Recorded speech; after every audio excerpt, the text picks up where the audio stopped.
Mag-harvest ulit tayo ng kamatis. Ayan, mamimili ulit tayo ng malalaki at saka maliliit. Ayan. Palagi na lang yung kamatis ang kino-content ko. Pero don't mind kasi twice a week kami nag-harvest ng kamatis.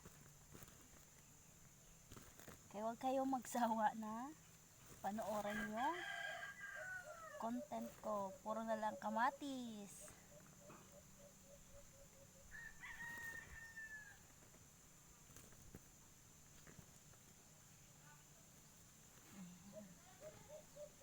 Hiwalay natin ulit yung malalaki at saka maliliit.